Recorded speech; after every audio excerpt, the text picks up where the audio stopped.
Oke, bismillah. Assalamualaikum warahmatullahi wabarakatuh. Perkenalkan, nama saya M. Wahyu, NIM 210301502 dari kelas PJKRI angkatan 2021. Di sini saya akan mempresentasikan hasil kerja saya, yakni PCO Portofolio Bab 1, yakni dasar-dasar cedera. Nah, cedera olahraga merupakan segala bentuk kegiatan melampaui batas ambang kemampuan tubuh sebagai akibat olahraga.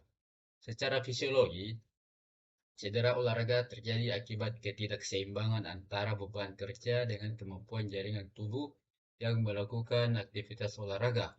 Pada umumnya, terjadi cedera olahraga antara lain karena kurang pemanasan, melakukan smash yang salah, memaksakan kondisi tubuh melampaui batas ambang kemampuan tubuh sebelum berolahraga, terutama pada jalan pertandingan yang membentuk banyak gerak eksplosif.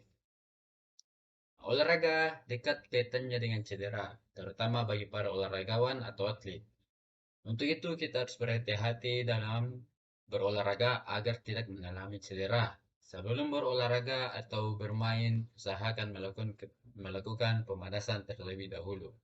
Kemudian, setelah selesai, melakukan pendinginan untuk mengurangi terjadinya resiko cedera.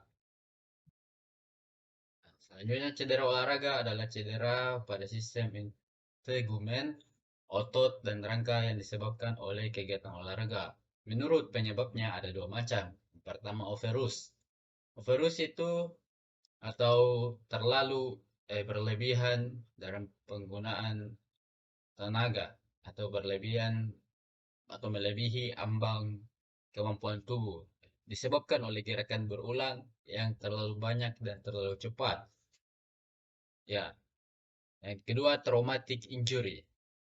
Traumatic injury disebabkan adanya benturan atau gerak melebihi kemampuan. Cedera olahraga disebabkan oleh berbagai faktor antara lain kesalahan metode latihan. Contohnya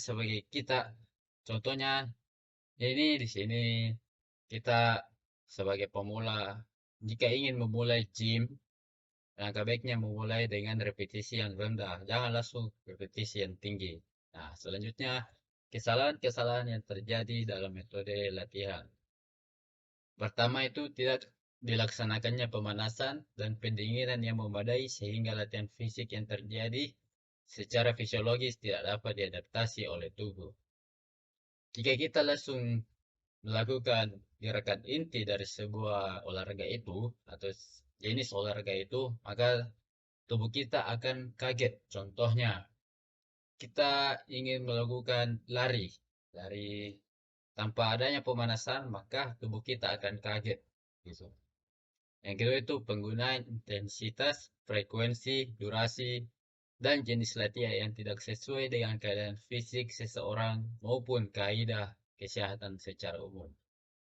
Nah, di sini saya juga sampaikan bahwa kita harus menyesuaikan latihan, intensitas, frekuensi, dan durasi terhadap tubuh kita. Jika tubuh kita kurang sehat, maka kita cukup berjalan saja. Jika tubuh kita sehat, kita bisa melakukan olahraga yang sedang, yang contohnya jogging, dan olahraga yang tidak terlalu membutuhkan tenaga lainnya.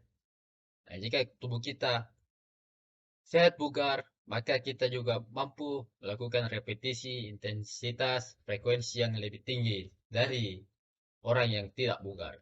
Nah, selanjutnya itu prinsip latihan overload. Sering diterjemahkan dengan latihan yang didasarkan pada prinsip no gain, no pay. Serta frekuensi latihan yang sangat tinggi. Hal ini tidak tepat mengingat rasa nyeri merupakan sinyal adanya cedera dan dalam tubuh baik berupa micro injury maupun macro injury. Nah, jika kita merasakan tubuh kita sudah mulai tegang begitu, contohnya otot kita sudah mulai kram, terutama pada olahraga yang sering terjadi tuh sepak bola. Pada kaki-kaki kita sering cedera hamstring, sering otot paha kita utamanya sering mengalami kram, hamstring, maka itu kita tidak boleh paksakan. Jika kita paksakan, maka kita bisa cedera otot. Selanjutnya itu cedera olahraga. Kelainan struktural bisa meningkatkan kepekaan seseorang terhadap cedera olahraga. Karena pada keadaan ini terjadi tekanan yang tidak semestinya pada tubuh tertentu. Ini cedera yang biasa terjadi, yakni cedera ankle. Cedera ankle terjadi apabila kita tidak sering tidak melakukan pemanasan yang baik. Begitu juga yang hamstring. Hamstring juga adalah olahraga cedera yang sering terjadi pada kita. Olahraga dekat kaitannya dengan cedera, terutama pada olahragawan. Nah, adapun gejala cedera, terutama tanda akut cedera pada umumnya terjadi adalah tanda respon perdana. Perdana dan tubuh pada tumor, pembengkakan, kalor, atau peningkatan suhu, rubor atau warna merah, dolor atau nyeri, dan funsiolesia atau penurunan fungsi. Nyeri pertama kali muncul jika serat-serat otot